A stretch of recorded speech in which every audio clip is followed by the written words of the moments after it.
Hello students, हम division start कर चुके हैं। फंक्शन का एक लेक्चर हमारा हो भी गया है। आज हम सेकंड लेक्चर में हैं और ये फंक्शन का सेकंड पार्ट है।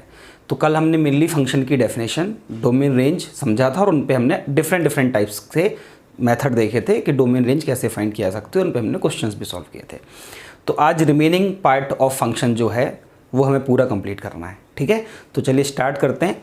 पहला टॉपिक है आज का कंपोजिट फंक्शन। ठीक, कंपोजिट फंक्शन क्या होता है?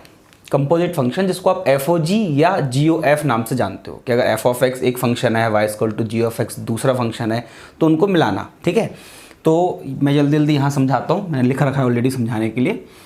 f of a to b अगर एक फंक्शन डिफाइन है, f ऑफ x कोई रूल है और ये उसकी मैपिंग है।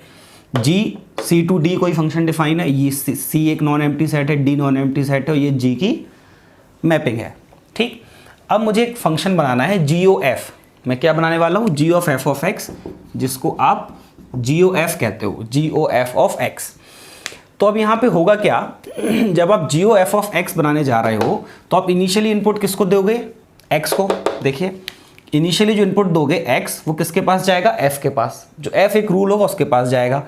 वहाँ से आउटपुट क्या आएगा? f of x। ठीक है, फिर ये जो आउटपुट है f का, वो g पे एज अ इनपुट काम करेगा।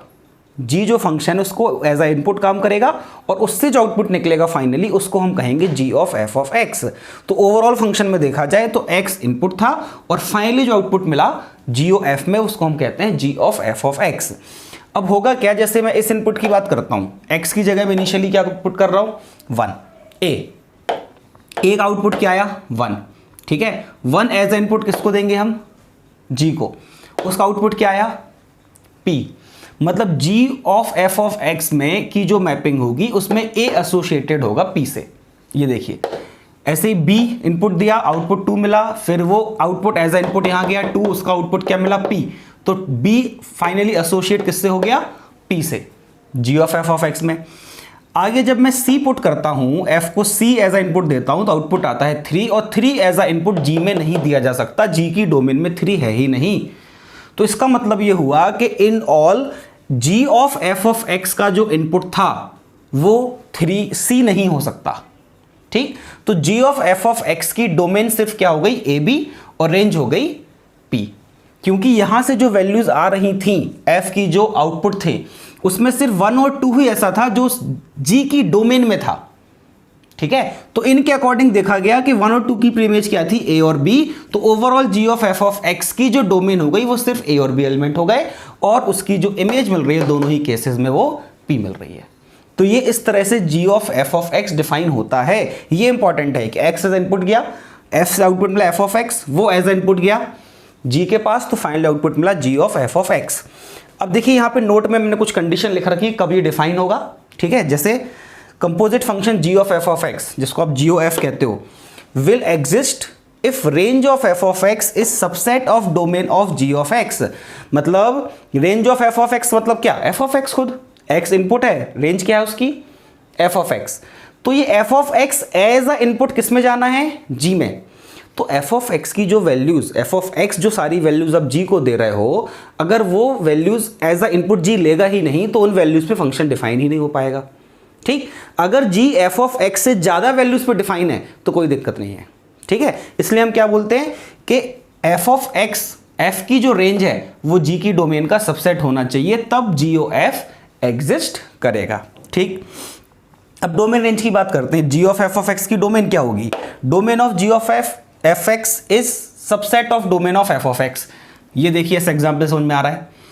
f की डोमेन क्या थी? a b c d और finally g of f x की डोमेन क्या मिल रही है? a b। ये इस पूरे की सबसेट है या नहीं है?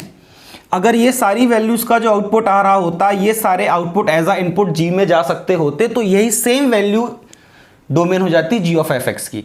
बट यहां पे हुआ क्या कि इन दोनों के जो आउटपुट थे उस वो g में एज अ इनपुट नहीं जा सकते, तो सिर्फ ये दोनों मिली मुझे domain g of f x की। तो g ऑफ f x आप ऐसे समझिए कि इनिशियली आप इनपुट किसको दे रहे हो? f को। x कहां पुट कर रहे हो? f में। तो या तो वो पूरी डोमेन हो जाएगी या उसका कुछ सबसेट होगी। सबसेट उस केस में होगी जब मुझे कुछ वैल्यूज यहां पे रिजेक्ट करनी होंगी। क्लियर? ऐसे ही range of g of f x जो होगी वो सबसेट होगी रेंज ऑफ g का। g की रेंज क्या थी? PQR। और g ऑफ एफ एक्स की रेंज आपको क्या मिली, सिर्फ p। तो ये g ऑफ एफ एक्स की जो रेंज है वो g ऑफ x की रेंज का सबसेट होगी। तो g of F of X बोलते हैं तो इस ओवरऑल फंक्शन की डोमेन f की डोमेन का सबसेट, रेंज g की रेंज का सबसेट होगी। क्वेश्चंस में देखेंगे अभी हम। In general F O G is not equal to G O F. In general, किसी स्पेशल केस में हो जाए तो बात अलग है, but in general F of G X ji of F X के बराबर नहीं होता। ठीक, आगे बढ़ते हैं। चलिए अब देखते हैं इसमें क्वेश्चन कैसा बनता है। If domain of F of x is 0 to 1, find domain of F of e to power X. देखिए एफ ऑफ एक्स की डोमेन आपको दी है और F of e to power X की डोमेन निकालनी है। मतलब ये कंपोजिट फंक्शन जैसा कुछ हो गया। एफ ऑफ एक्स में पूरा एक्स की जगह क्या पुट कर रहा हो, e टू पावर एक्स। अगर मैं e टू पावर एक्स को थोड़ी देर के लिए g ऑफ एक्स कह दूं तो ये f of g of x लिखा है, एफ ओ जी लिखा है ये। चलिए क्वेश्चन देखते हैं। एफ ऑफ एक्स की अगर हम बात करते हैं तो ये कब डिफाइन है, when x is greater than 0 less than 1। आप समझिए जब भी आपको एफ ओ जी की डोमेन निकालनी हो तो पहले आप f की डोमेन से क्वेश्चन स्टार्ट करेंगे, क्योंकि f के अंदर हम फिर g ऑफ एक्स देने वाले हैं। ठीक है, तो एफ ऑफ एक्स कब डिफाइन है, जब x 0 से 1 हो। ठीक है, अब मुझे F of E to power X निकालना है, तो F of E to power X कब डिफाइन होगा, जब ई टू पावर एक्स 0 से 1 होगा। बड़ी आसान सी बात है, एफ ऑफ एक्स डिफाइन है जब x 0 से 1 हो। अब f में आप e टू पावर x के जो भी रिजल्ट आते हैं वो एज ए इनपुट देने वाले हो। तो ये फंक्शन कब डिफाइन होगा, जब e टू पावर x की वैल्यू 0 से 1 के बीच में हो, क्योंकि अगर e टू पावर x की वैल्यू सपोज 2 हो गई किसी केस में तो उसमें तो फिर ये f मना कर देगा ना। f में एज ए इनपुट आप 2 नहीं दे सकते, तो e टू पावर x का रिजल्ट अगर 2 आ रहा है तो वो x की वैल्यू उस फंक्शन की डोमेन में होगी नहीं। तो f ऑफ x की डोमेन अगर 0 से 1 है और मैं f of e to power x तक जा रहा हूं, इन शॉर्ट मैं e टू पावर x यहाँ x की जगह रख रहा हूं, तो मैं डोमेन की कंडीशन में भी रखूंगा। x की जगह में e टू पावर x रखता हूं, यहां रखना है तो यहां भी रखना है। अब e टू पावर x की अपनी कोई शर्त नहीं है। देखिए इस क्वेश्चन में ये थोड़ा आसान हो गया। e टू पावर x आप पुट कर रहे हो तो e टू पावर x की खुद की जो डोमेन होती है वो ऑल रियल नंबर होती है, तो e टू पावर x को पुट करने में कहीं कोई परेशानी है नहीं। मतलब आपको सिर्फ ये इनइक्वालिटी सॉल्व करनी है, e to power x greater than 0, e to power x greater than 0, सिर्फ इतनी इनइक्वालिटी सॉल्व करोगे तो इसका सॉल्यूशन क्या आएगा, ऑल रियल नंबर। एक्सपोनेंशियल का रिजल्ट 0 से बड़ा हमेशा होता है। e to the power x less than 1 कब, जब x लेस देन 0। हम जानते हैं अच्छे से, ये होता है e टू पावर x का ग्राफ। तो e टू पावर x का रिजल्ट 0 से कम कब होता है, sorry e to power x का रिजल्ट 1 से कम कब होता है, जब x 0 से कम हो।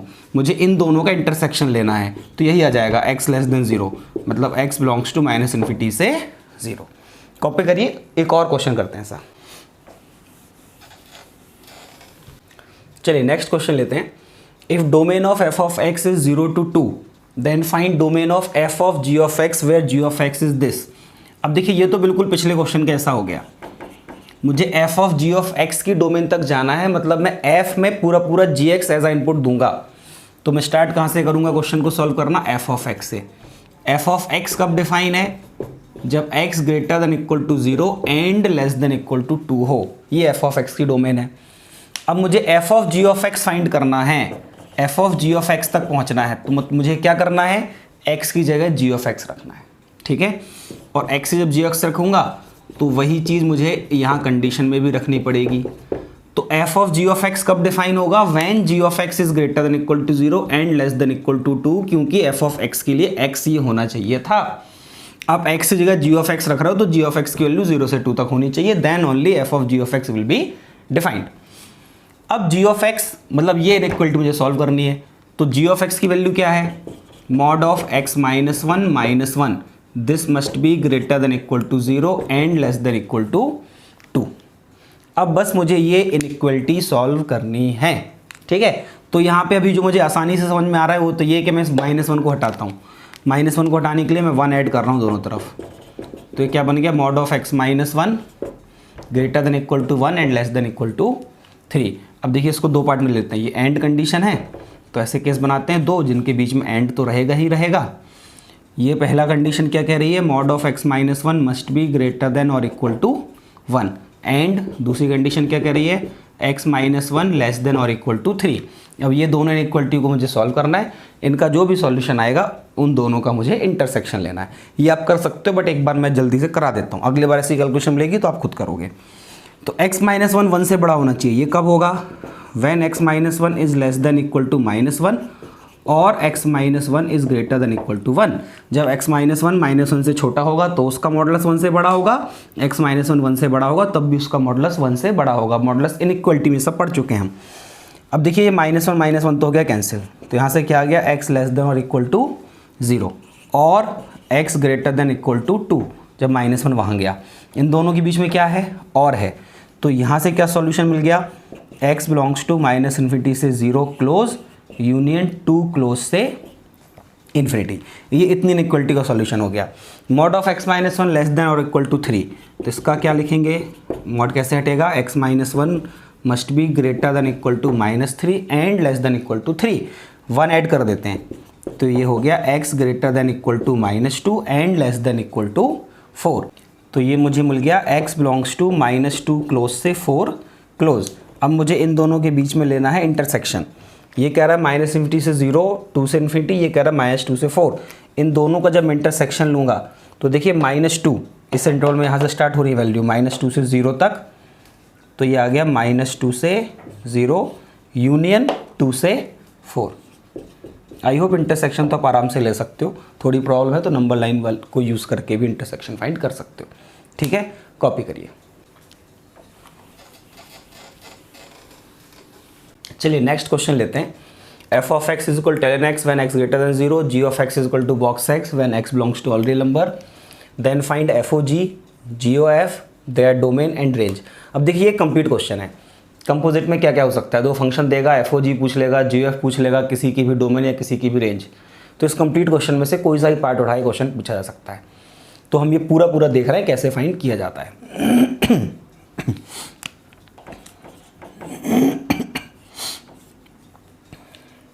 देखिए पहले मुझे एफ ओ जी तक पहुंचना है, एफ ओ जी फाइंड करना है।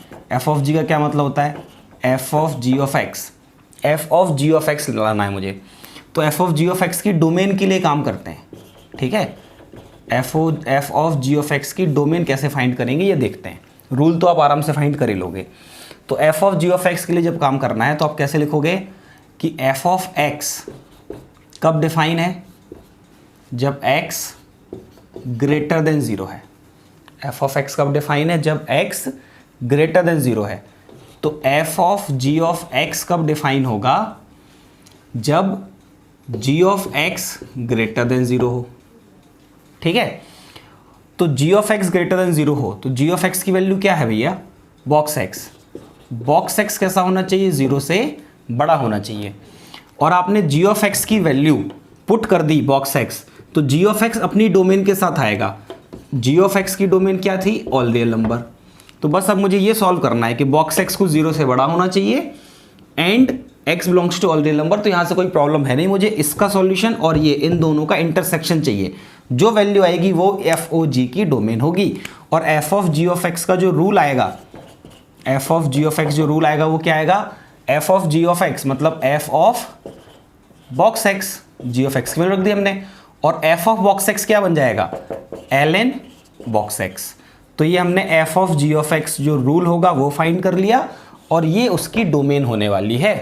ठीक है, तो box x greater than 0, box x 0 से बड़ा चाहिए। बॉक्स के रिजल्ट तो इंटीजर आते हैं, मतलब बॉक्स एक्स 1 से चाहिए, 1 से लेके कहाँ तक? इन्फिनिटी तक। तो इसका सॉल्यूशन क्या आ गया? x बिलोंग्स टू क्लोज्ड 1 से ओपन इन्फिनिटी। 1 से छोटी वैल्यू अगर आप पुट कर दोगे तो उसका बॉक्स 0 हो जाएगा और 0 से बड़ा मुझे बॉक्स चाहिए। ठीक है, और ये क्या कह रहा है? x belongs to all real number. इन दोनों का इंटरसेक्शन लेंगे तो ये खुद। ठीक है, तो एफ ओ जी की डोमेन क्या आ गई? x बिलोंग्स टू 1 से इन्फिनिटी। वैल्यू क्या आ गई? L n box x. I hope यहाँ तक आपको समझ आ गया होगा। मैं जल्दी से रिवाइज कराता हूँ। एफ ऑफ एक्स स्टार्ट किया, एफ ऑफ एक्स की कंडीशन थी x ग्रेटर देन 0। मैं f of g of x find कर रहा हूँ, तो जब मैं x की जगह जी एक्स रख रहा हूँ तो यहाँ कंडीशन में भी रखना पड़ेगा g of x must be greater than 0। फिर जी एक्स की वैल्यू पुट कर दी हमने, बॉक्स एक्स दी है। जी ऑफ एक्स की वैल्यू जब हमने पुट की तो साथ में जी ऑफ एक्स की कंडीशन भी रखनी पड़ेगी। ये बात हमेशा ध्यान रखनी है। यहाँ पे हालांकि कोई प्रॉब्लम नहीं थी क्योंकि जी ऑफ एक्स कब डिफाइन है? जब x ऑल रियल नंबर हो। किसी क्वेश्चन में अगर जी ऑफ एक्स की डोमेन कुछ और होगी तो उसको ध्यान से यहाँ रखिएगा क्योंकि आपको इन दोनों का इंटरसेक्शन चाहिए रहेगा। तो इस केस में बॉक्स एक्स ग्रेटर देन 0 का सॉल्यूशन आ रहा है 1 से इन्फिनिटी। और ये x belongs to real number है, इन दोनों का इंटरसेक्शन लोगे तो यही वैल्यू आएगी। तो ये आपकी FOG की डोमेन हो गई। अब रेंज के लिए काम करते हैं। तो x कहाँ है, ये तो हमने सीखा था ना कल, मोनोटोनिसिटी कई सारे मेथड सीखे थे। x लाई कर रहा है 1 से इन्फिनिटी। ये सारी वैल्यू मुझे किसको देनी है, बॉक्स को। जब आप ये x ये है जो डोमेन पहले पता चल चुकी है, ये आप बॉक्स को दोगे तो ये बॉक्स x की जो वैल्यू है ये एक सेट के फॉर्म में आ जाएगी अब, है ना, क्योंकि बॉक्स का रिजल्ट तो 1 से बड़ी वैल्यू जब x ही रख रहे हो तो बॉक्स का रिजल्ट क्या होगा, या तो 1 होगा या 2 होगा या 3 होगा या 4 होगा एंड सो ऑन। ठीक, ये सारी वैल्यूज आप किसको दे रहे हो, ln को। तो ln बॉक्स x जो है वो क्या बन जाएगा, ln1 0, ln2, ln3 up to infinity. ठीक, तो ये हमारी f(g)(x) की रेंज हो गई। ठीक है, लिखिए, कॉपी करिए, फिर मैं GOF के लिए क्वेश्चन सॉल्व करता हूँ। मुझे डोमेन एंड रेंज फाइंड करनी है GOF की। GOF ऑफ x मतलब G of f of x। तो इसका रूल पहले ही लिख लेते हैं। G of f of x मतलब G ऑफ ln x, और ये वैल्यू किस में पुट करनी है, ln x की वैल्यू G में, तो हो जाएगा बॉक्स ln x। तो ये G of f of x की वैल्यू आ गई। अब यहाँ करते हैं सॉल्व उसकी डोमेन फाइंड करने के लिए। तो G of f of x तक जाना है, तो स्टार्ट कहाँ से करेंगे हम इस बार, G ऑफ x से। G ऑफ x कब डिफाइन होगा, जब x ऑल रियल नंबर है, कोई प्रॉब्लम ही नहीं है। G ऑफ x की डेफिनेशन क्या है, x माइनस इन्फिनिटी होना चाहिए। अब मैं G of f of x तक जाना चाहता हूँ, मतलब मैं x की जगह f ऑफ x रख रहा हूँ, यहाँ रखा तो यहाँ भी रखना पड़ेगा, मतलब f ऑफ x क्या होना चाहिए, ऑल रियल नंबर हो सकता है। ठीक है, f of x all real number हो सकता है। f ऑफ x की वैल्यू क्या है, ln x की वैल्यू ऑल रियल नंबर मतलब कब होती है, जब x आपका कैसा हो, ग्रेटर देन 0। ln x की वैल्यू तो ऑल रियल नंबर चाहिए, लेकिन ln x की जो कंडीशन है वो क्या है, x must be greater than 0। x 0 से बड़ा होता है तो ln x की वैल्यू ऑल रियल नंबर आती है। तो बस ये डोमेन आ गई। तो हमारे फंक्शन की G of f of x की डोमेन क्या आ गई, x बिलोंग्स टू 0 से इन्फिनिटी। ठीक है, यहाँ पे आप साथ में ये भी कह सकते थे ln x belongs to all real number, and जब ln x आपने यहाँ पुट किया तो उसकी कंडीशन x ग्रेटर देन 0। कैसे भी करते बात वही है। अब मुझे रेंज फाइंड करनी है। रेंज किसकी फाइंड करनी है, बॉक्स ऑफ ln x की। स्टार्ट कहाँ से करूँगा मैं, x से। x क्या है, 0 से इन्फिनिटी। ये वैल्यू किसको जानी है, ln को। तो ये ln x क्या हो जाएगा इस केस में, ऑल रियल नंबर। जब x 0 से इन्फिनिटी है तो ln x all real number. ठीक उल्टा स्टेटमेंट यहाँ लिख दिया हमने। अब ये ln x पूरी वैल्यूज एज इनपुट किसके पास जा रही हैं, बॉक्स ln x के पास। तो ऑल रियल नंबर्स का जब आप बॉक्स लोगे तो आपको क्या मिल जाएंगे, ऑल इंटीजर्स। कोई भी रियल नंबर आप पुट करिए बॉक्स के अंदर तो उसका जो आउटपुट आएगा वो कैसा आएगा, इंटीजर। तो मतलब इस फंक्शन की रेंज क्या हो गई, ऑल इंटीजर्स। तो आई होप इस क्वेश्चन में आपको FOG GOF निकालना, उनकी डोमेन और रेंज निकालना समझ आ गया होगा। ठीक है, तो इसको कॉपी करिए, फिर नया टॉपिक स्टार्ट करते हैं, क्लासिफिकेशन ऑफ फंक्शन।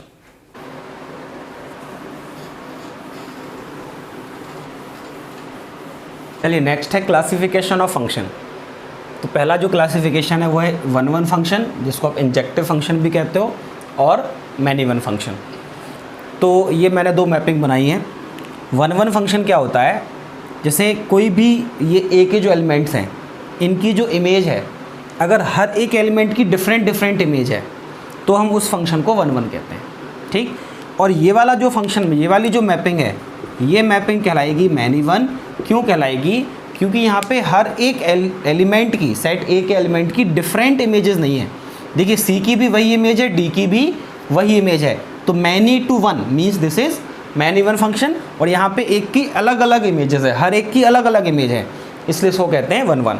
और आसान भाषा में समझें तो आप ऐसे समझिए कि अगर सेट बी में एक भी एलिमेंट ऐसा हो गया जिसकी एक से ज़्यादा प्रीइमेज हो गई तो फंक्शन मैनी वन कहलाएगा। और अगर सेट बी के हर एक एलिमेंट की एटमोस्ट 1 प्रीइमेज है, ज़्यादा से ज़्यादा एक ही प्रीइमेज हो सकती है, तो फंक्शन 1-1 कहलाएगा। ज़्यादा से ज़्यादा क्यों, जैसे यहाँ पे 5 है जिसकी प्रीइमेज नहीं है तो कोई प्रॉब्लम नहीं है, 1-1 ही है। यहाँ पे एक ऐसा एलिमेंट आ गया जिसकी एक से ज़्यादा प्रीइमेज हो गई, मतलब ये फंक्शन मैनी वन हो गया। डेफिनेशन भी लिखी है, for a function f of A to B y equal to f of x if different elements in set A having different images in set B then it is called 1 1 and if a function is not 1 1 then it is many 1। मतलब कोई एक function या तो 1 1 होता है या many 1 होता है। चलिए ये तो ठीक है, कोई बहुत डिफिकल्ट बात नहीं थी। अब हम देखते हैं कि जब फंक्शन हमें दिया होगा तो हम चेक कैसे करेंगे कि फंक्शन 1 1 है या मैनी 1, क्योंकि ज़रूरी थोड़ा ना है कि आपको मैपिंग दी हो। ठीक है, देखते हैं। चलिए हाउ टू चेक 1 1 और मैनी 1 फंक्शन। तो पहला टाइप लेते हैं, जैसे आप उसमें मानोगे let f of x1 is equal to f of x2। F of x कोई फंक्शन है जिसको मैं चेक कर रहा हूँ 1 1 है या मैनी 1 है, जहाँ पे कि x1 x2 जो हैं ये किसको बिलोंग कर रहे हैं, डोमेन ऑफ f। जो भी f की डोमेन है उससे आपने x1 x2 दो वैल्यूज़ उठाई हैं। अगर a टू b फंक्शन था तो x1 x2 अपने कहाँ से उठाए हैं, a से। If this implies x1 is equal to x2, मतलब पहले से ही आपने x1 और x2 की इमेज सेम मान ली। तो अगर इससे ये पता चले कि x1 x2 बराबर है, मतलब f of x1 is equal to f of x2 सिर्फ तब हो जब x1 x2 बराबर हो, अदरवाइज ना हो, तो इस फंक्शन को कहते हैं देन इट इज कॉल्ड 1 1। ठीक है, f of x1 equal to f x2 मानते हो आप, and this implies x1 is equal to x2 only. f of x1 equal to f x2 सिर्फ तब हो रहा हो जब x1 इक्वल टू x2 हो, x1 is equal to x2 only, then it is called 1 1 function, otherwise it is many 1। ठीक है, x1 equal to x2 के अलावा भी अगर कुछ आ गया तो आप उस फंक्शन को क्या कहोगे, मैनी 1। एक बहुत आसान सा एग्जाम्पल यहाँ पे ले लेता हूँ, जैसे f of r2 r define है f of x is equal to x square. तो यहाँ पे आपने for all values of x1 x2 belongs to all real number, function की डोमेन ऑल रियल नंबर है, आपने मान लिया let f of x1 is equal to f of x2, ये आपने खुद से माना। अब f ऑफ x1 क्या बनेगा, x1 square, f of x2 क्या बनेगा, x2 स्क्वायर। इसको आप सिंप्लीफाई करोगे और अगर आपको सिर्फ x1 इक्वल टू x2 मिलता है तो आप कहोगे कि ये फंक्शन 1 1 है, अदरवाइज मैनी 1 कहना पड़ेगा। तो यहाँ से क्या बनेगा, x1 square minus x2 square is equal to 0, means x1 plus x2 x1 minus x2 is equal to 0। तो x1 is equal to x2 भी मिल रहा है, साथ ही साथ x1 is equal to minus x2 भी मिल रहा है। इसका क्या मतलब हुआ, दिस फंक्शन इज मैनी 1।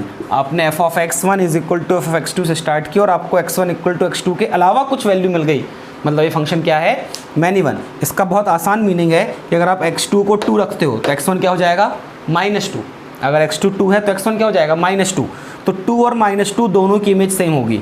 देखिए 2 का स्क्वायर भी 4 होगा, -2 का स्क्वायर भी 4 होगा, तो दो डिफरेंट वैल्यूज़ की इमेज कैसी आ रही है, सेम आ रही है, हैंस फंक्शन इज मैनी 1। ठीक, समझ आ गई होगी बात, आगे बढ़ते हैं।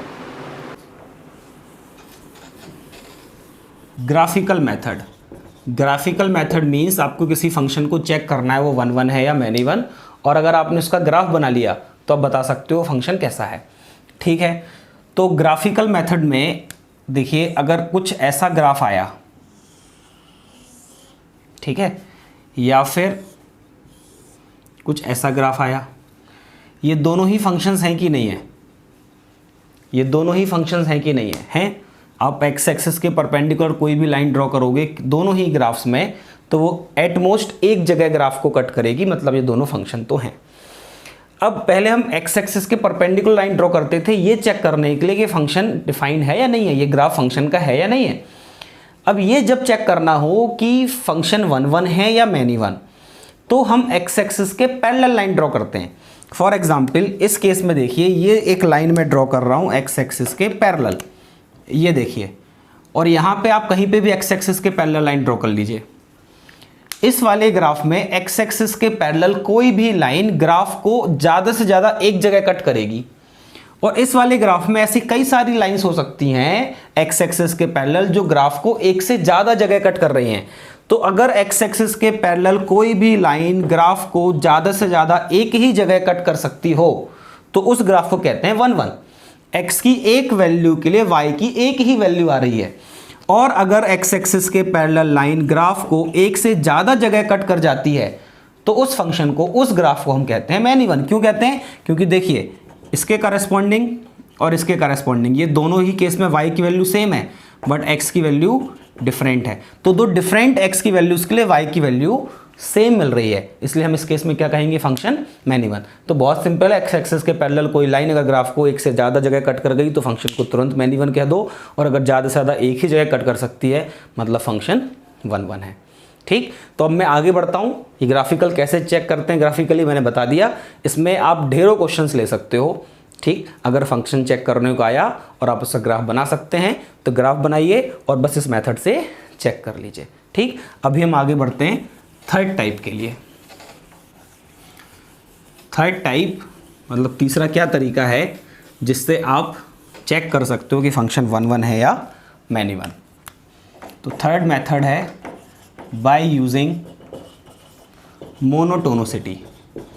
मोनोटोनिसिटी देखिए बड़ा इंपॉर्टेंट है, हमने कल इसमें मतलब लास्ट लेक्चर में हमने रेंज फाइंड करने में भी देखा था कि मोनोटोनिसिटी की हेल्प से आप फंक्शन की रेंज फाइंड कर सकते हो, और अब मैं कह रहा हूँ मोनोटोनिसिटी की हेल्प से आप ये भी पता लगा सकते हो कि फंक्शन 1 1 होगा या मैन इवन। ठीक, अब इसका जो एक्सप्लेनेशन है वो पिछले ग्राफिकल मेथड से ही जुड़ा हुआ है। ठीक है, फिर से बनाते हैं वही ग्राफ। जैसे ये है, एक ग्राफ ऐसा था और दूसरा ग्राफ कुछ ऐसा ले लेते हैं, या फिर एक ग्राफ ऐसा भी ले लेते हैं। ठीक है, अब इन तीनों केसेस में देखिए, इस वाले ग्राफ को आप क्या कहोगे, 1 1, एक्स एक्सिस के पैरेलल कोई भी लाइन ज़्यादा से ज़्यादा एक ही जगह कट करेगी। इसको भी आप क्या कहोगे, 1 1, और इसको आप क्या कहोगे, मैन इवन, क्योंकि यहाँ पे एक्स एक्सिस के पैरेलल लाइन एक जगह से ज़्यादा कट कर जाएगी ग्राफ को। अब अगर मैं मोनोटोनिसिटी के टर्म में बात करूँ, मोनोटोनिसिटी मतलब क्या, इंक्रीजिंग और डिक्रीजिंग। तो ये वाला फंक्शन कैसा है, ये वाला फंक्शन कैसा है, strictly increasing in its domain. ये वाला फंक्शन आप देखेंगे तो कैसा है, इंक्रीजिंग। ये वाला फंक्शन कैसा है, डिक्रीजिंग। ये अपनी पूरी डोमेन में डिक्रीजिंग है। और ये वाला जो फंक्शन है, ये देखिए, ये पहले डिक्रीजिंग है, 0 से छोटी वैल्यू जब x की है तब वो फंक्शन डिक्रीजिंग है, और 0 के बाद फिर वो इंक्रीजिंग है। तो ये स्ट्रिक्टली इंक्रीजिंग या डिक्रीजिंग नहीं है, जो भी इसकी डोमेन है उसमें वो इंक्रीजिंग भी है और डिक्रीजिंग भी है। तो ऐसे ग्राफ जो स्ट्रिक्टली इंक्रीजिंग हो या स्ट्रिक्टली डिक्रीजिंग हो इन डिफाइंड इंटरवल और इन डिफाइंड डोमेन, तो वो फंक्शन कैसे होंगे, 1 1। आप सोच के देखिए, आप कैसा भी ग्राफ बनाइए जो 1 1 का हो सकता हो, जिसमें एक्स एक्सिस के पैरेलल लाइन एक ही जगह कट कर सकती हो, वो या तो इंक्रीजिंग होगा या डिक्रीजिंग होगा। अगर मैं इसको घुमा के ऐसे कर दूंगा तो फिर वो 2 जगह लाइन कट कर जाएगी। बात समझ आ रही है? तो इंक्रीजिंग ग्राफ हो या डिक्रीजिंग, दोनों ही केस में फंक्शन कैसा होता है, 1 1। अगर ग्राफ इंक्रीजिंग डिक्रीजिंग दोनों हो रहा है अपनी डोमेन में, तो वो फंक्शन कैसा कहलाएगा, मैन इवन। ठीक, तो ये तो हमने ग्राफ की तरह से समझ लिया। अब इसको मैथमेटिकली हम कैसे चेक करेंगे, बड़ा आसान है। आपको फंक्शन क्या दिया रहेगा, एफ ऑफ एक्स। अब फंक्शन स्ट्रिक्टली इंक्रीजिंग है या डिक्रीजिंग है डिफाइंड इंटरवल में, तो उसके लिए आपको क्या करना है, एफ डैश एक्स चेक करना है। तो अगर f dash x greater than equal to 0 आ गया डिफाइंड इंटरवल में, मतलब डिफाइंड डोमेन में, या फिर f dash x less than equal to 0 आ गया, ठीक है, इन दोनों ही केसेस में आप कहोगे फंक्शन इज 1 1।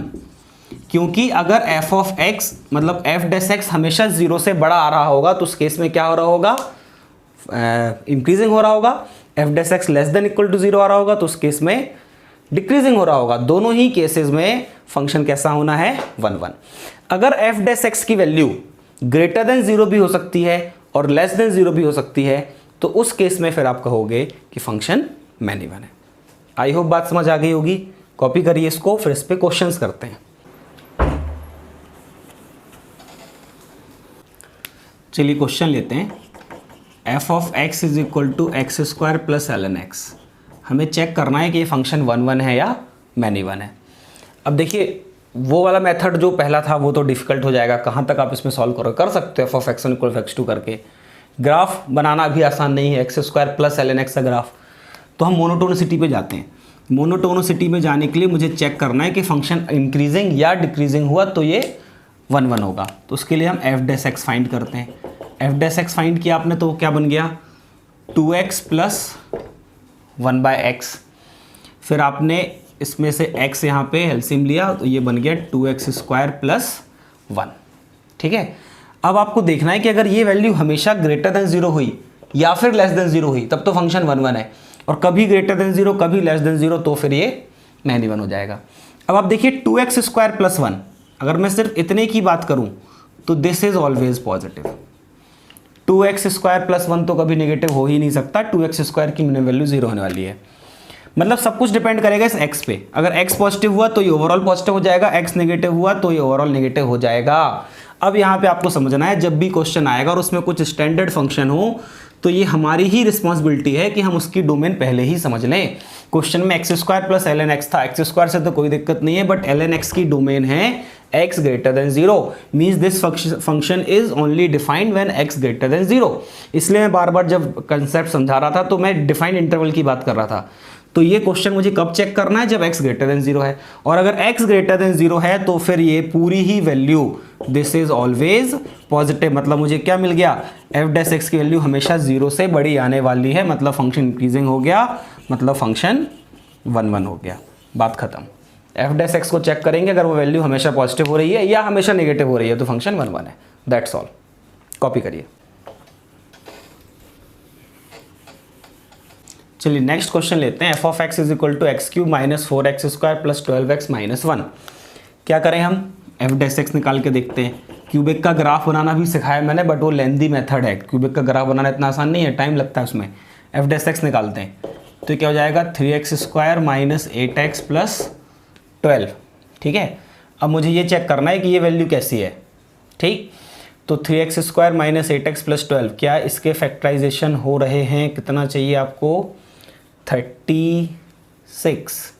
इसका डिस्क्रिमिनेंट चेक करो जरा, डिस्क्रिमिनेंट कितना आ रहा है, 64। ठीक है, देखिए इसका डिस्क्रिमिनेंट लेस देन 0 है, 64 - 144, b² - 4ac, discriminant less than 0 है और लीडिंग कोफिशिएंट ग्रेटर देन 0 है, मतलब ये expression is always greater than 0। किसी भी क्वाड्रेटिक एक्सप्रेशन का डिस्क्रिमिनेंट लेस देन 0 हो, लीडिंग कोफिशिएंट पॉजिटिव हो, तो वो एक्सप्रेशन ऑलवेज कैसा होगा, ग्रेटर देन। सिंपली समझिए, अगर d लेस देन 0 हो गया, ठीक है, तो क्वाड्रेटिक एक्सप्रेशन की वैल्यू या तो हमेशा पॉजिटिव होगी या हमेशा नेगेटिव होगी। दोनों ही केस में मेरा फंक्शन कैसा होगा, 1 1। बात को समझिए, फंक्शन क्यूबिक था, f' क्वाड्रेटिक आया और उस क्वाड्रेटिक का d लेस देन 0 है, मतलब ये एक्सप्रेशन ऑलवेज ग्रेटर देन 0 है, मतलब f' ग्रेटर देन 0 ही मिल रहा है, इसका मतलब फंक्शन 1 1 है।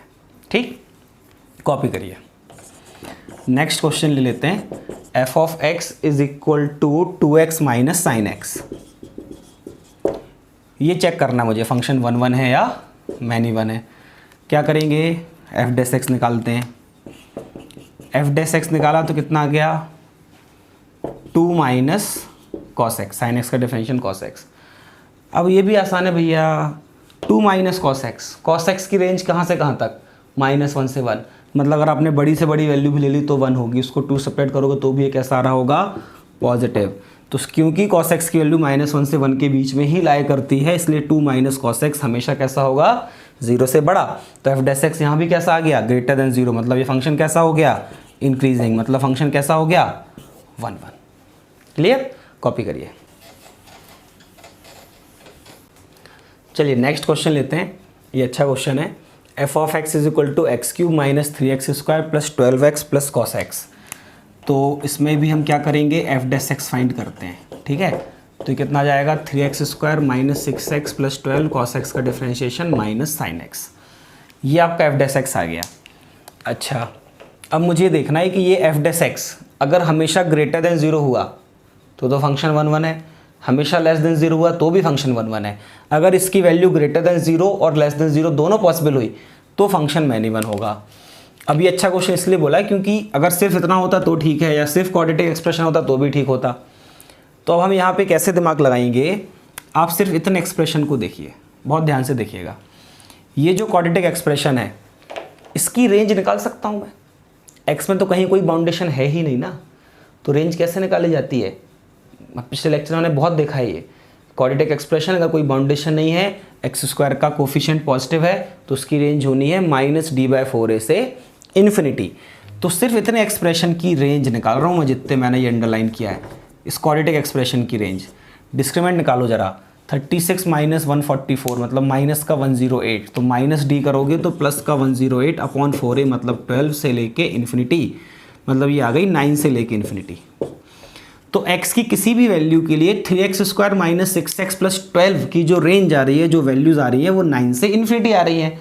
अब भैया साइन x की वैल्यू तो -1 से 1 ही है ना, तो इसमें से -1 से 1 तक की कोई भी वैल्यू आप सब्ट्रैक्ट करोगे तो आपको ओवरऑल रिजल्ट हमेशा पॉजिटिव ही मिलेगा। तो मैं कह सकता हूँ this is always greater than 0, और जैसे ही पता चला कि f dash x is always greater than 0 आ रहा है, मतलब फंक्शन इंक्रीजिंग हो गया, मतलब फंक्शन 1 1 हो गया। ठीक है, तो आई होप अब आप ये इस तरीके से क्वेश्चन कर लोगे। बड़ा आसान है, f डैश x निकालना है, चेक करना है ग्रेटर देन 0 हो रहा है, लेस देन 0 हो रहा है, दोनों नहीं हो रहा मतलब फंक्शन 1 1 है, दोनों हो जाएगा तो फंक्शन मैनी 1 होगा। ठीक है, चलिए इसको लिखिए, फिर आगे बढ़ते हैं ऑन टू और इनटू फंक्शन पे। चलिए अब क्लासिफिकेशन में और जो दो टाइप हो सकते हैं वो क्या है, ऑन टू फंक्शन जिसको आप सर्जेक्टिव फंक्शन कहते हो, and into function. Onto function कब होता है, ये ऑन टू फंक्शन का एग्जाम्पल है। देखिए जब आपने 1 1 मैनी 1 पढ़ा था तो वो ये जो बी सेट था वो नंबर ऑफ प्री इमेज पे डिपेंड करता था कि अगर एक से ज़्यादा प्री इमेज हो गई तो मैनी 1 हो जाएगा। ठीक है, और ऑन टू इनटू में क्या है, ये इस बात पे डिपेंड करता है कि हर एक एलिमेंट की प्री इमेज है या नहीं है। अगर कोडोमेन के हर एक एलिमेंट की, ये जो कोडोमेन का सेट है इसके हर एक एलिमेंट की प्री इमेज एग्जिस्ट करती है तो फंक्शन ऑन टू है। और अगर एक भी एलिमेंट ऐसा हो गया कोडोमेन के सेट में जिसकी प्री इमेज एग्जिस्ट नहीं करती तो फंक्शन इनटू होगा।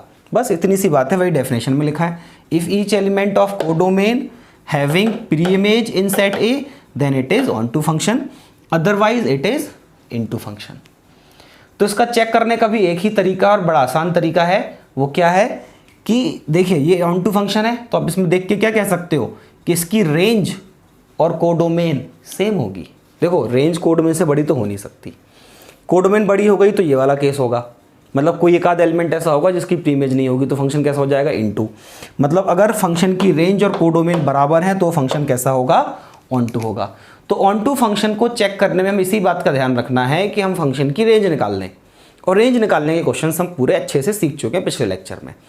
तो जब आप फंक्शन की रेंज निकालोगे और वो रेंज वही आ गई जो क्वेश्चन में कोडोमेन गिवन है तो फंक्शन ऑन टू है। अगर कोडोमेन नहीं गिवन है तो आपको क्या मान के चलना है, कोडोमेन ऑल रियल नंबर, तो उस केस में कोडोमेन रेंज क्या आनी चाहिए, ऑल रियल नंबर, तो फंक्शन ऑन टू होगा, अदरवाइज फंक्शन इनटू होगा। ठीक है, तो यहाँ पे मैं सिर्फ ऑन टू फंक्शन को चेक करने का क्वेश्चन नहीं कर रहा हूँ। अब मैं देखता हूँ कि ओवरऑल क्लासिफिकेशन में हमने जो देखा कि फंक्शन 1 1 होता है, मैनी 1 होता है, या फिर ऑन टू और इनटू में से कोई एक फंक्शन होता है, तो ओवरऑल फंक्शन कितने प्रकार के हो जाएंगे, पूरे ओवरऑल क्लासीफाई किया जाए तो फंक्शन कैसा होगा, 1 1 के साथ ऑन टू, या फिर 1 1 के साथ इनटू, या फिर मैनी 1 के साथ ऑन टू, या फिर मैनी 1 के साथ इनटू। ये 4 प्रकार के ओवरऑल फंक्शन हो सकते हैं। जो कोई भी फंक्शन आएगा तो आपको 1 1 में चेक करना है क्या है और ऑन टू में चेक करना है ऑन टू इनटू में क्या है। तो ये वाला जो फंक्शन होता है 1 1 ऑन टू, मतलब ये इंजेक्टिव भी है और सर्जेक्टिव भी है। ऐसे फंक्शन को कहा जाता है बाइजेक्टिव फंक्शंस। कई बार ऑप्शन में आपको मिलेगा बाइजेक्टिव फंक्शन, या चेक करो फंक्शन बाइजेक्टिव है नहीं है। तो जब बाइजेक्टिव फंक्शन बोलते हैं इसका मतलब है वो बोल रहे हैं कि फंक्शन 1 1 और ऑन टू दोनों होना चाहिए। अगर दोनों हैं तो फंक्शन बाइजेक्टिव है। ठीक, चलिए अब इस पे बेस्ड क्वेश्चंस करते हैं थोड़े। चलिए क्वेश्चन लेते हैं, classify the following functions. 3 question हम इसमें ले रहे हैं। क्लासिफाई का मतलब है मुझे पूरा बताना है 1 1 मैनी 1 में से क्या है और ऑन टू इनटू में से क्या है। ठीक है, तो पहला question f of R to R f of x is equal to this. तो पहले मुझे चेक करना है 1 1 मैनी 1 में से क्या है, तो उसके लिए मैं इसका एफ डैश एक्स कर देता हूँ। मोनोटोनी से चेक करना सबसे आसान तरीका होता है। तो ये क्या जाएगा, 3x square minus 12x plus 2। अब ये क्वाड्रेटिक आ गया, आपको पता लगाना है कि ये क्वाड्रेटिक ऑलवेज पॉजिटिव है या ऑलवेज नेगेटिव है या पॉजिटिव नेगेटिव दोनों है। तो सबसे अच्छा तरीका इसका डिस्क्रिमिनेंट निकालिए। डिस्क्रिमिनेंट कितना आ रहा है, 144 माइनस 12 इंटू, मतलब डिस्क्रिमिनेंट पॉजिटिव आ रहा है। अगर d ग्रेटर देन 0 आ गया इसका मतलब ये वैल्यू पॉजिटिव भी होगी और नेगेटिव भी होगी। डिस्क्रिमिनेंट पॉजिटिव आने का मतलब है, आप जानते हो, दो रूट्स उसके मिलने वाले हैं, ठीक है। मतलब ये फंक्शन कैसा हो गया, मैन इवन, है ना। इसका डिस्क्रिमिनेंट ग्रेटर देन 0 है, मतलब ये फंक्शन मैन इवन हो गया। क्यों? क्योंकि ये वैल्यू पॉजिटिव नेगेटिव दोनों हो सकती है। ये किसकी वैल्यू, एफ डैश एक्स की, ठीक है। अब ऑन टू इनटू में से क्या है, तो हम जानते हैं डायरेक्टली कि अगर ऑड डिग्री पॉलिनोमियल है तो इसकी जो रेंज होती है वो क्या होती है, ऑल रियल नंबर। तो इसकी रेंज ऑल रियल नंबर है, कोडोमेन भी क्या दी गई है, ऑल रियल नंबर। इसका मतलब कोडोमेन और रेंज आ गई बराबर, मतलब फंक्शन कैसा हो गया, ऑन टू। तो ओवरऑल फंक्शन कैसा हो गया, many one and onto. तो ये फंक्शन मैन इवन है और ऑन टू है। तो ये इसका पूरा क्लासिफिकेशन हो गया। 1 1 मैन इवन में से क्या है बता दिया, ऑन टू 2। अब इस क्वेश्चन को देख के आप समझ जाइए एग्जाम में कैसे क्वेश्चन आने हैं, ऐसे ही आते हैं, कोई बहुत डिफिकल्ट थोड़े आते हैं। तो आपको 1 1 मैन इवन के लिए आप एफ डैश एक्स करके देखिए, और ऑन टू इनटू के लिए आपको रेंज देखनी है, और रेंज के कई सारे मेथड हो सकते हैं जो हम पहले पढ़ चुके हैं। और ये तो ऑड डिग्री पॉलिनोमियल था। ऑड डिग्री पॉलिनोमियल की रेंज अगर कोई बाउंडेशन नहीं है एक्स पे कोई बाउंडेशन नहीं है, एक्स ऑल रियल नंबर हो सकता है, तो उसकी रेंज हमेशा ऑल रियल नंबर होगी। अब सॉल्व करने की भी जरूरत नहीं है, ठीक है। सेकेंड क्वेश्चन लेते हैं। सेकेंड पे स्टार लगा रखा है, अच्छा क्वेश्चन है ये। F of R to R f of x is equal to this. तो पहले इसको डिफाइन करते हैं। क्यों डिफाइन करते हैं दोबारा, क्योंकि मॉड एक्स आ गया।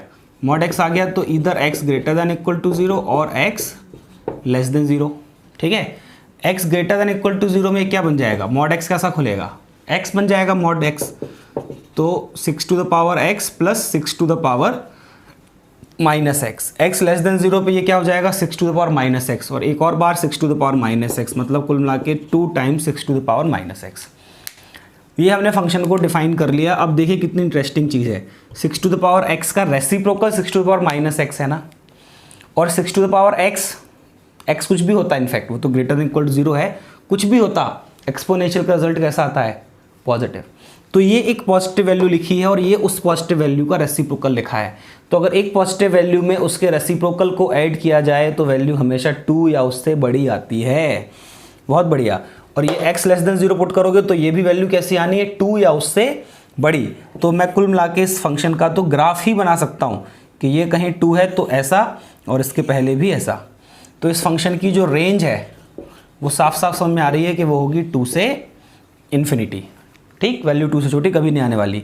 और इस ग्राफ को देख के पता चल रहा है कि ये फंक्शन मैन इवन है, आप देख लीजिए, ठीक है। एक्स एक्सेस के पहले लाइन 2 जगह कट कर जाएगी, और रेंज 2 से इन्फिनिटी आ गई। कोडोमेन क्या दी है, ऑल रियल नंबर, मतलब रेंज कोडोमेन से कम आ गई, मतलब फंक्शन कैसा हो गया, इनटू।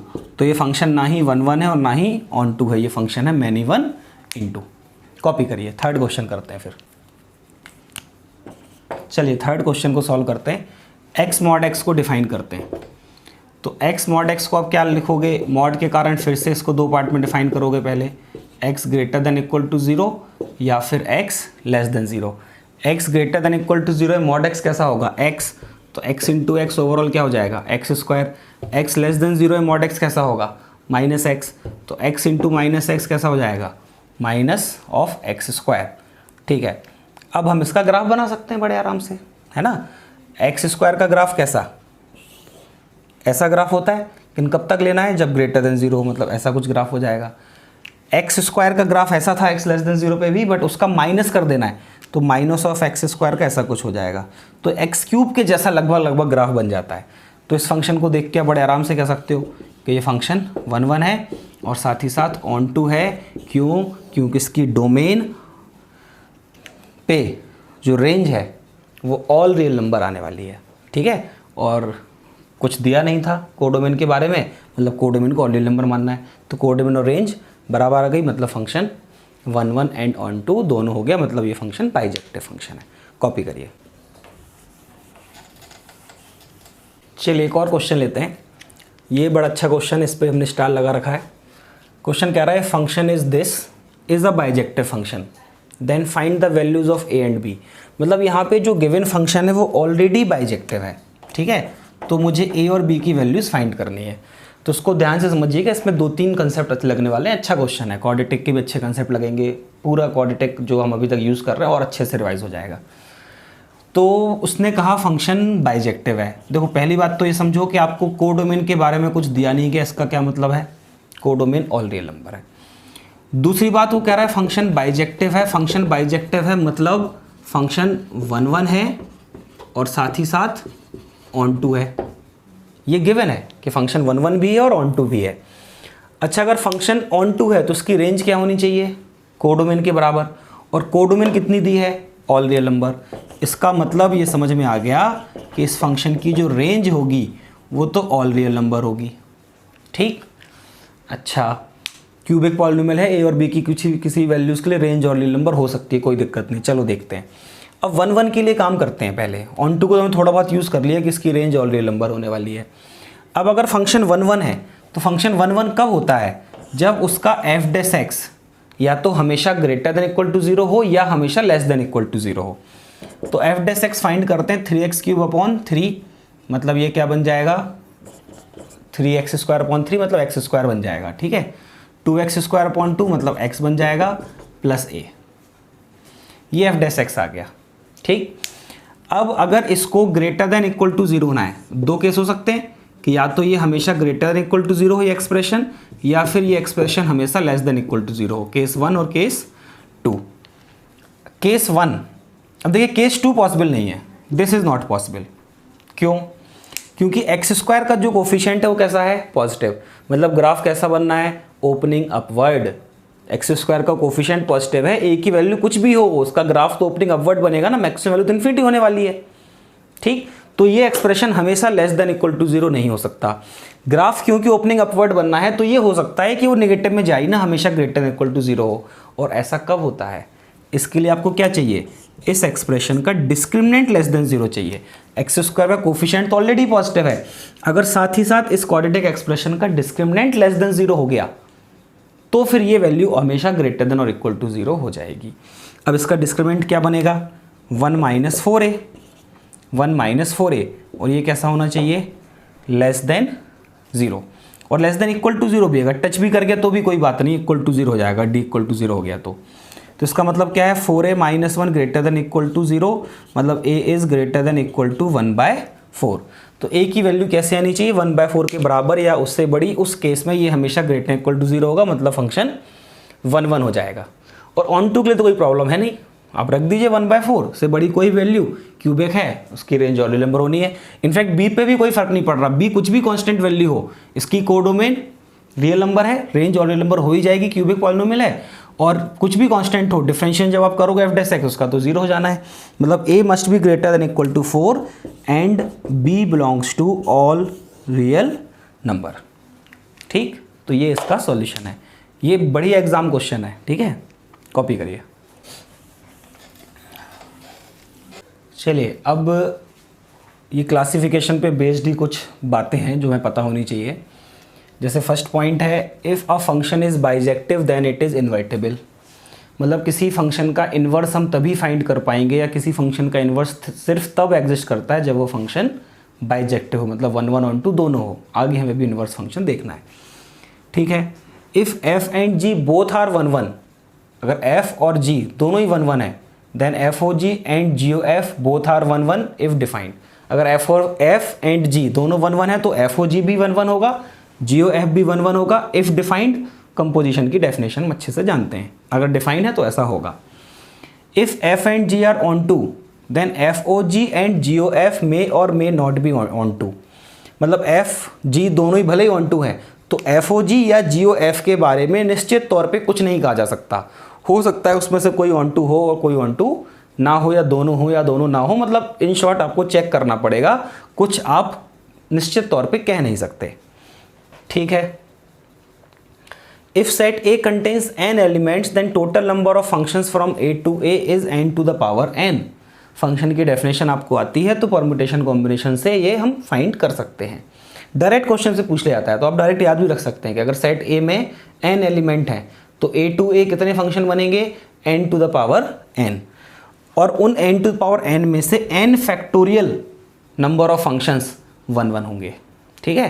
परम्यूटेशन कॉम्बिनेशन अगर आप लगाओगे तो बड़े आराम से इसका ड्राइव भी कर सकते हो, अदरवाइज डायरेक्टली याद रखिए, कई बार डायरेक्टली पूछ लिया जाता है, ठीक है। तो अभी आगे है बेटा even odd function. Periodic function, inverse functions. ठीक है, तो वैसे तो मैंने सोचा था कि आज मैं कंप्लीट करूँगा, बट जब हम थ्योरी के साथ साथ क्वेश्चंस भी करते जा रहे हैं और मैं आपको थोड़ा कहीं कहीं डिटेल में भी समझा रहा हूँ, तो अब अगर मैं वो लूँगा तो लेक्चर बहुत लंबा हो जाएगा, तो उसको मैं नेक्स्ट वीडियो में तीनों टॉपिक समझाता हूँ। आज मैं यहीं रुकता हूँ, ठीक है। और जैसे मैंने पहले भी कहा था कि आप इसको रिवाइज़ करिए, कुछ क्वेश्चंस मैं आपको साथ में करा रहा हूँ थ्योरी समझाते हुए, साथ में आपको खुद से भी कुछ क्वेश्चंस करने हैं, खासतौर से प्रीवियस ईयर क्वेश्चंस करते रहिए, ठीक है। तभी आपको अच्छे से बेनिफिट मिलेगा और साथ में आपका सिलेक्शन होगा, बहुत अच्छे मार्क्स आपके जेईई मेन में पक्का आएंगे। मैं जो कह रहा हूँ वो होगा, ठीक है। बस आप पूरे एग्ज़ाम तक कंटिन्यूसली सिंसियरली पढ़ते रहिए, ठीक है, रिवाइज करते रहिए, साथ ही साथ क्वेश्चंस करते रहिए। और आपको अगर कुछ सीखने को मिल रहा है, वीडियोस पसंद आ रहे हैं, तो भैया दोस्तों से शेयर ज़रूर करना है, ठीक है। और चैनल को सब्सक्राइब करके रखिए ताकि आपको अपडेट्स मिलते रहें। Thank you.